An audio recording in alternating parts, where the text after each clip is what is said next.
Hai, Assalamualaikum warahmatullahi wabarakatuh. Apa khabar semua kawan-kawan? Kali ini saya nak share satu buku yang pernah saya baca.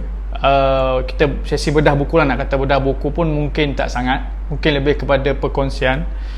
Satu buku yang pernah saya beli, Siapa Kita 10 Tahun Lagi.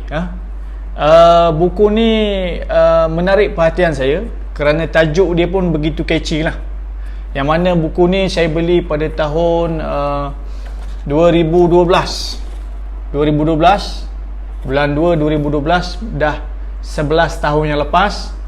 Masa ni saya masih menuntut semester 1, baru semester 1 pengajian diploma. Buku ni ditulis oleh Tuan Hamiruddin Hamidi. Tuan Hamiruddin Hamidi, kalau nampak, Tuan Hamiruddin Hamidi, yang mana ketika buku ini ditulis pada tahun 2010, beliau merupakan seorang ketua pustakawan di sebuah agensi GLC di Petaling Jaya. Buku ni tidak terlalu rumit, direct, senang difahami, senang dihadam, senang dirungkai. Maksudnya sesiapa saja kalau baca, dia direct saja, tak susah. Sebenarnya buku ni 10 tajuk dia saja, Siapa Kita 10 Tahun Lagi, itu pun dah cukup untuk kita memahami apa tujuan buku ni. Buku ni ada lebih kurang 31 bab, tapi mungkin apa yang boleh saya kongsikan dengan para penonton semua, 4 bab yang saya rasa sangat penting lah. Dan akhir sekali mungkin saya akan bagi rumusan berkenaan buku ni. Bab pertama yang saya nak kongsikan daripada buku ni adalah penulis meminta kita menetapkan matlamat. Walaupun bagi setengah orang 10 tahun ni lama, bagi setengah orang 10 tahun lama, tapi kalau kita tanya abang-abang ayah kita ataupun kita sendiri, sebenarnya 10 tahun ni tanpa kita sedar ia berlalu dengan sangat pantas. Contoh saya sendiri ataupun kawan-kawan sebaya saya, sebenarnya zaman persekolahan, zaman sekolah tu masih segar di ingatan kita, walhal benda tu dah berlalu hampir 13 hingga 15 tahun yang lepas. Padahal kadang-kadang saya masih terasa bahawa baru minggu lepas saya sedang menikmati kehidupan sekolah menengah saya bersama kawan-kawan. Maksudnya benda tu sangat fresh, dan kadang-kadang memang kita rasa 10 tahun ni sekejap je. Mungkin betul kalau kita mengira, kalau kita menunggu, memang kita rasa lama. Tak kata 10 tahun lah, seminggu pun rasa lama. Tapi kalau kita menjalani kehidupan kita, kita buat kerja kita seharian, bila kita tengok balik ke belakang, sebenarnya 10 tahun ni terlalu pantas. Tengok-tengok kita dah kadang-kadang dah ada yang jadi ayah, dah macam saya dah berumah tangga, dah bekerja dan sebagainya. Mungkin orang kata, alah 10 tahun lagi jauh lah, lambat lagi 10 tahun. Tapi kalau kita tengok balik, ada satu hadis yang agak masyhur lah, satu hadis daripada Rasulullah. Saya lupa perawinya, tapi ini sangat popular, memang kita biasa dengar lah. Nabi kata kalau dekat tangan kita ada benih pokok, benih apa-apa, tumbuh-tumbuhan, esok kiamat Nabi suruh kita tanam dulu benih tu. Walaupun esok nak kiamat, dah nak hancur dunia ni, tapi Nabi suruh kita tanam dulu benihnya. Esok itu urusan Tuhan. Maksudnya kalau kita faham sini, kita usaha dulu, kita buat, kita usaha, kita buat, kita tetapkan apa goals kita, apa matlamat kita. Urusan esok tu Tuhan yang tentukan. Dan kalau mungkin orang kata, alah kan semua kan Tuhan dah tentukan, buat apa kita nak sibuk-sibuk. Kita tengok ada satu ayat Al-Quran, saya paparkan dekat skrin ni, ayat Al-Quran yang mana Allah mengatakan bahawa, dan kami tidak mengubah nasib sesatu kaum, melainkan kaum itu sendiri yang mengubah nasib mereka. Maksud sini jelas, ayat ni jelas, Allah mengatakan bahawa seseorang itulah yang menentukan nasib hidup dia. Bukan memang betul ada takdir, itu kita bincang bab lain lah, tapi di sini Allah memberitahu secara jelas bahawa sebenarnya perjalanan hidup seseorang tu ditentukan oleh dia sendiri. Contohlah hari ni, kalau ada yang tonton video saya ni, pelajar sekolah rendah, mungkin yang berusia 11 tahun, 12 tahun. 10 tahun lagi mereka dah berusia 21, 22. Mungkin mereka akan jadi pelajar universiti. So tetapkan, anda kata mereka nak belajar di salah satu universiti ternama negara ataupun nak belajar di luar negara, mereka dah kena tetapkan matlamat. Okey, 10 tahun lagi aku jadi pelajar universiti, aku nak masuk universiti ternama. Contoh, kalau hari ni baru masuk kerja, baru habis belajar, fresh grad, kena tetapkan matlamat. 10 tahun lagi paling tidak aku jadi supervisor, ataupun aku jadi penolong pengarah, ataupun aku jadi 10 tahun lagi aku nak jadi eksekutif. Kedah kena tetapkan matlamat. Mungkin ada kata saya suri rumah je. Dia suri rumah pun dia kena ada matlamat dia. Contoh, 10 tahun lagi aku nak suami aku ni dah jadi bos. Contoh, sebab indikator kejayaan seorang suri rumah ni adalah pada suami dan juga anak-anak. Bab kedua yang mungkin boleh saya kongsikan adalah penulis meminta kita untuk melupakan kisah silam. Dalam bab ni penulis memberitahu mungkin ada setengah orang masa silam ni menjadi pemangkin ataupun penaik semangat kepada mereka untuk mereka jadi lebih baik. Mungkin ada pernah mungkin dulu dia gagal, ataupun mungkin peperiksaan SPM dia dulu tak cemerlang. So benda tu menjadi pembakar semangat yang mana dia nak tebus balik kesalahan ataupun kesilapan yang pernah dia buat. Namun begitu, dalam buku ni penulis memberitahu kepada kita supaya kita melupakan kisah silam kita ataupun perkara-perkara buruk yang pernah kita alami di masa yang lepas. Sebab ramai orang, istilahnya adalah ramai orang tidak berdamai dengan takdir.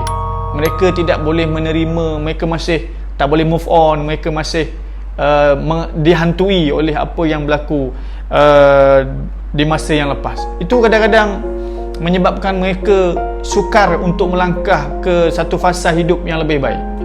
Kadang-kadang, biasalah kalau saya, contohlah kawan-kawan sebaya saya yang baru masuk dunia dewasa, daripada remaja masuk dunia dewasa, mereka masih dihantui dengan kisah-kisah percintaan yang gagal.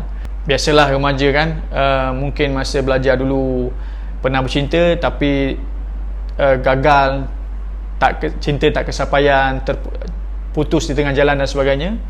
Kadang-kadang benda tu mereka terlalu memikirkannya, menghantui hidup mereka dengan benda tu sampai mereka tak boleh move on. Mereka jadi tersekat di fasa itu saja. Jadi di sini penulis meminta kita untuk melupakan masa silam jika mana masa silam itu menyebabkan kita tidak boleh keluar daripada keadaan kita sekarang, dan menghalang kita dari menjadi versi kita yang lebih baik. Bab ketiga yang mungkin saya boleh kongsikan, penulis meminta kita untuk mengamalkan gaya hidup sihat, ataupun bahasa mudahnya adalah menjaga kesihatan. Ramai kawan saya yang masa saya ingat zaman belajar, ketika usia yang sangat muda, 20-an, 24, 25, mereka sudah mengalami penyakit-penyakit yang dulu kita dengar penyakit itu hanya dialami oleh golongan mak-mak, ayah-ayah. Sebab apa? Mungkin dunia sekarang ialah makanannya terlalu banyak, macam-macam jenis makanan. Jadi bila terlalu banyak makan, tak jaga makanan ni, itulah yang menyebabkan mereka menanggung kesakitan di masa akan datang. Ramai orang nak kaya, betul, saya akui, kita akui, ramai orang nak kaya, nak senang dan sebagainya. Tapi ketika mereka muda, mereka tidak mengamalkan gaya hidup sihat, mereka tidak menjaga kesihatan, yang mana esok-esok 5 tahun, 10 tahun akan datang, mereka mula merasai kesan daripada asbab mereka tidak menjaga kesihatan tu. Baru umur 40 dah ada penyakit jantung, umur 35 dah kena gout, ada darah tinggi dan sebagainya. Betul, penyakit ni adalah rezeki juga, Allah bagi kepada sesiapa yang dia nak. Tapi macam ayat yang saya sebut di awal video tadi, Allah tidak akan merubah nasib sesuatu kaum, melainkan kaum itu sendiri yang merubah nasib mereka. Jaranglah kita dengar orang yang menjaga kesihatan mereka, yang jaga makan apa semua, tapi kena penyakit yang bahaya. Jarang ada, tapi jarang kita dengar. Berbanding dengan memang tak jaga pemakanan, bila menjelang hari tua mereka memang akan mengalami penyakit-penyakit ni. Jadi dalam kita nak menuju siapa kita 10 tahun akan datang, nak menikmati, mungkin biasanya orang dah 10 tahun akan datang, mungkin dah stabil lah. Kalau hari ni umur dia 20, 10 tahun akan datang dia dah umur 30, mungkin dah 3-4 tahun dalam kerjaya. Ataupun hari ni kalau umur dia 30, dah jadi, mungkin dah jadi seorang pekerja. 40 tahun akan datang mungkin dah jadi ketua pengarah ataupun eksekutif dan sebagainya. Kalau mereka tak menjaga kesihatan, ianya sangat sia-sia lah. Kan hari ni contohlah, kalau umur-umur sebaya saya ni dah ada anak kecil, 10 tahun akan datang mungkin anak-anak dah masuk sekolah. Dah masuk sekolah. Bayangkan pada waktu ketika itu kita sakit. Kita nak menikmati hidup dengan anak, nak bawa anak-anak berjalan dan sebagainya. Tapi terhalang sebab kita tak sihat. Sebab masa muda dulu kita tak menjaga kesihatan. Jadi di sini penulis meminta kita, dalam tempoh kita nak menuju 10 tahun akan datang ni, jagalah kesihatan kita, jaga, amalkan amalan gaya hidup yang sihat, jaga pemakanan, bersenam, hidup dalam circle yang sihat, ada masa keluar pergi brisk walk, rapatkan diri kita dengan nature dan sebagainya lah. Bab keempat yang mungkin saya boleh kongsikan, sebenarnya bab ni antara bab yang tak awal, tapi saya sengaja sebut untuk poin yang keempat lah, iaitu penulis menulis bab 10 tahun itu tidak lama. Di awal bab ini penulis berkongsi surah Al-As ayat 1 hingga 3, iaitu Bismillahirrahmanirrahim, wal as innal insana lafi khus illa allazina amanu wa amilus solihat wa tawasaw bil haqq wa tawasaw bis sabr. Yang mana tafsirannya adalah, demi masa sesungguhnya manusia itu berada dalam kerugian kecuali mereka yang beramal soleh dan berpesan-pesan ke arah kebaikan dan juga berpesan-pesan ke arah kesabaran. Di sini penulis merungkaikan bahawa 10 tahun itu tak lama sebenarnya. Macam saya sebut awal tadi, pejam celik dah 10 tahun. Jadi sebenarnya dalam setiap masa kita ni, manusia ni, Allah mengatakan bahawa, Tuhan mengatakan bahawa manusia ini sentiasa dalam kerugian kecuali orang yang sentiasa berpesan-pesan ke arah kebaikan dan juga berpesan-pesan ke arah kesabaran. Jadi dalam kita menuju 10 tahun akan datang ni, kita kena sentiasalah berbuat baik, berpesan-pesan kepada orang. Kalau tidak kepada kawan-kawan kita, keluarga kita, kita dah ada isteri, ada anak, kita pesan kepada anak-anak dan isteri kita, kita pesan kepada ahli keluarga kita. Dan pada itu juga memang menipulah kalau kita kata dalam tempoh 10 tahun dalam keseharian kita itu kita tak menghadapi cabaran. Jadi dalam tempoh kita menghadapi cabaran itulah kita kena sentiasa sabar. Allah mengatakan bahawa Allah itu bersama dengan orang-orang sabar. Jadi dalam hidup kita ni kena banyak sentiasalah bersabar. So itulah antara 4 bab yang saya boleh kongsikan daripada buku ni, yang mana persediaan kita untuk menuju siapa kita 10 tahun akan datang. Dan akhir sekali, rumusan yang mungkin saya boleh kongsikan hasil daripada pembacaan buku Siapa Kita 10 Tahun Lagi adalah tentang persediaan kita lah. Orang kata mungkin ada orang kata kita tak tahu mungkin akan mati. Itu kita tak perlu kita bincang dalam bab lain. Betul lah, ajal maut ni pasti, tapi itu urusan Tuhan. Kita kena bersedia, sentiasa bersedia. Namun sebagai manusia yang mana kita tak tahu bila ajal kita kena sentiasa bersedia, dan juga kita kena ada satu goals, ada satu matlamat. Kita kena tetapkan matlamat lah, siapa kita 10 tahun lagi, supaya kita tidak menyesali apabila kita dah sampai 10 tahun akan datang. Kalau tahun contoh ini 2023, bila kita dah sampai pada 2033, kita tidak menyesali apa yang kita buat pada 10 tahun yang lepas. Supaya apa yang kita buat pada hari ini 10 tahun akan datang kita akan kenang balik, dan kita akan berterima kasih kepada diri kita 10 tahun yang lepas. Itu saja perkongsian daripada saya, sesi bedah buku. InsyaAllah kita jumpa lagi di lain waktu.